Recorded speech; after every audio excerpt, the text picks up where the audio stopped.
Hello friends, welcome back to the channel. If you're new here, my name is Alise, and today's video is going to be about the full moon in Aries that's coming on September 29th.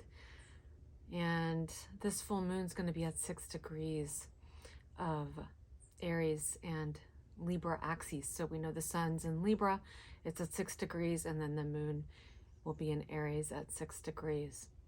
And so the ruler of this full moon is Mars, and Mars is in an interesting position. Mars is at 21 degrees, so really close to exact conjunction to the south node of the moon in Libra, which is around 24-25 degrees. And Eris is conjunct the north node at 24 degrees. And so this is a potent connection happening there. And, you know, it's interesting because Mars is at the degree of the new moon solar eclipse that's on October 14th. So this is significant because, you know, Mars is the ruler of the north node. And so Mars is definitely in an interesting position in regards to that, and happens to actually also be quincunx Uranus and Taurus. Uranus in Taurus is retrograde. And so what is a quincunx? If you've been following me, you know, but I just want to briefly say for anybody that, you know, hasn't been watching in the past, that a quincunx is an aspect in consciousness where we recognize that there is some adjustment we need to make. There's some kind of you know, in this regard, regarding Mars, there's some adjustment that we need to make in the way in which we're acting on our own behalf in our relationships, Libra, or with anything and everything that we're relating to in what we see as the outside world. And the outside world can only reflect what's going on in the internal dimension. So anything we've attracted, and we know our attraction principle is Venus, right? And Venus rules Libra. Anything we've attracted in what we see as the outside world is really a reflection for us in order to really recognize what we're acting upon. Is it actually resonant with what we're really going for? Is it really resonant for who we are and who we are becoming and what we desire now? What's good for us, what's healthy for us, and what assists us in expanding our consciousness and growing in the ways that we desire to grow, and in growing the relationships that we have in our lives, and, you know, how we actually act on our own behalf in relationships. So Mars in a quincunx to Uranus in Taurus retrograde, you know, this is definitely do we need to pivot? Do we need to continue with what we've been acting upon? Maybe we find that we can continue, that what we're seeing fruitioning at this full moon is actually in the direction that we're desiring. And so it can be this keep going, you know, energy in order to build the new, because Uranus and Taurus is really about integration, integrating the new, integrating our new values that we've been working on looking at, as Uranus has been in Taurus and Jupiter has been in Taurus as well. So, you know, with all the transits, others as well, which I won't mention, but, you know, just we've been really looking to integrate more of who we are, our own identity, as well as our own values and value, embodying our value and what we value. And so the Mars quincunx it can show us, okay, you know, if we are feeling any intensity of emotions, or we have circumstances at this full moon where we recognize internally that something isn't quite fitting, something isn't able to move smoothly, then this Mars in a quincunx to Uranus and Taurus can be that kind of agitating feeling, you know, that irritation kind of feeling where we know there's something that we need to adjust to make things work more smoothly in our life and in our relationships and with anything and everything that we're relating to. So interestingly, as I said, you know, this Mars is then in opposition, and the south node of the moon in opposition to Eris or Eris. And I did a video on that. So if you haven't seen that, I recommend going to that video, because I do explain Eris in a more lengthy way than I will now. But Eris is a really interesting goddess, because she is called the goddess of discord. And, you know, really, I love her because she is, you know, whenever planets are aspecting her or wherever she is in our chart, and if she's aspecting any planets in our chart, this is where we're going to feel this energy the most, depending on what house it is in your chart. But this is an archetype that assists us to really suss out what is actually not genuine. You know, what is not genuine relating? Where is it we're not being genuine about who we are in our own identity?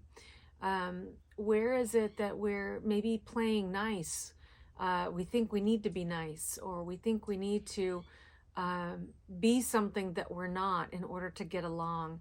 But in the midst of that, we end up, you know, really forfeiting our own identity and our own truth and our relationships, because we can't be in authentic relationships and real relationships, right relationships, if we're not really genuine and really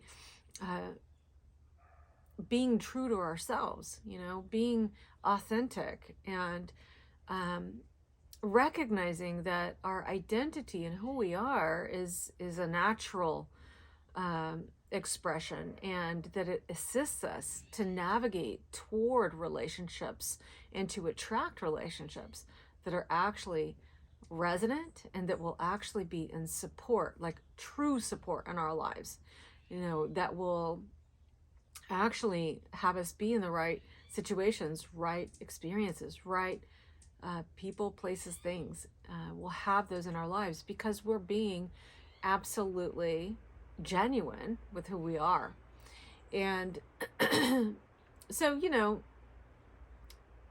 Neptune's retrograde in Pisces and Saturn is retrograde in Pisces. And I think that this can be, you know, this opportunity to look at where we may have taken on beliefs, ideas, perceptions, thoughts that really are not in service to us personally.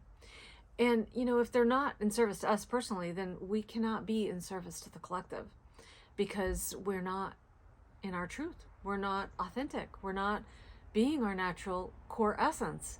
And remember that Uranus retrograde in Taurus is about being in your natural core essence. This is about detaching from values that are not resonant with you, so that you can be in your natural core essence, and also be in a healthy state of mind and a healthy body consciousness as well. How you're able to relate to your own needs internally, so that you can then attract, with Venus's rulership of Libra as opposed to Venus rulership of Taurus, right?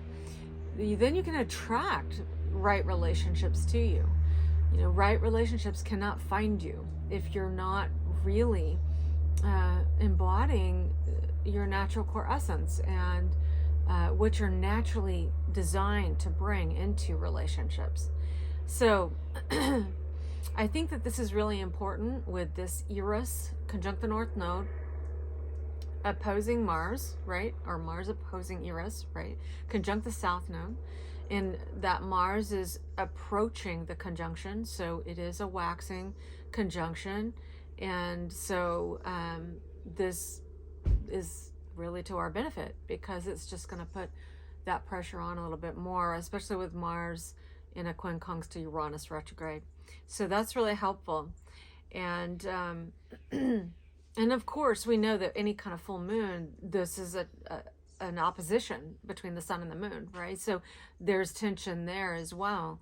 And, you know, as we're actually navigating these aspects in a way that's, you know, supporting us, where we're being honest with ourselves, then I think that there's a little less friction between the two archetypes or the opposition, right?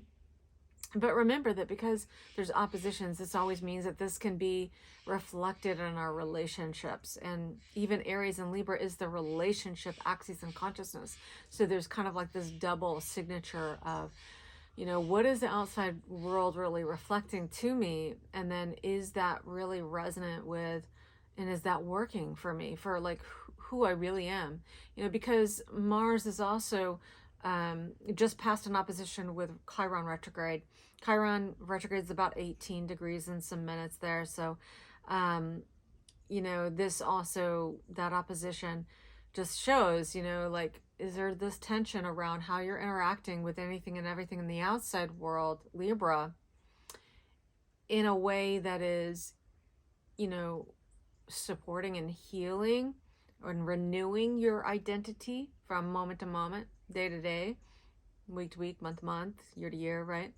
And then, or, you know, is there more work to do around that, you know, and also, you know, where is it that we might be wounding who we truly are and our natural identity, because we're not allowing ourselves to be that, you know, because going back to this Neptune retrograde in Pisces and Saturn retrograde in Pisces, remember that, you know, we've been going through the Piscean age for a long time.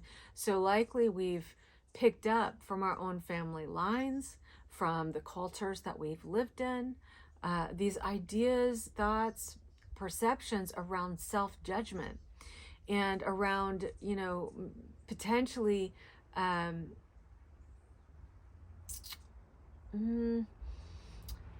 where we could have been labeled as good or bad, or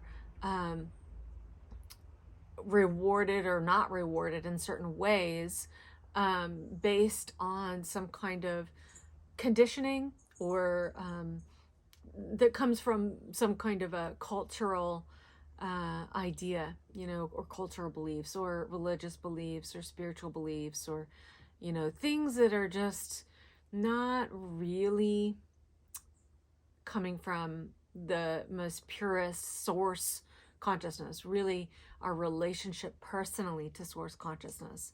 You know, we're always expanding that, right?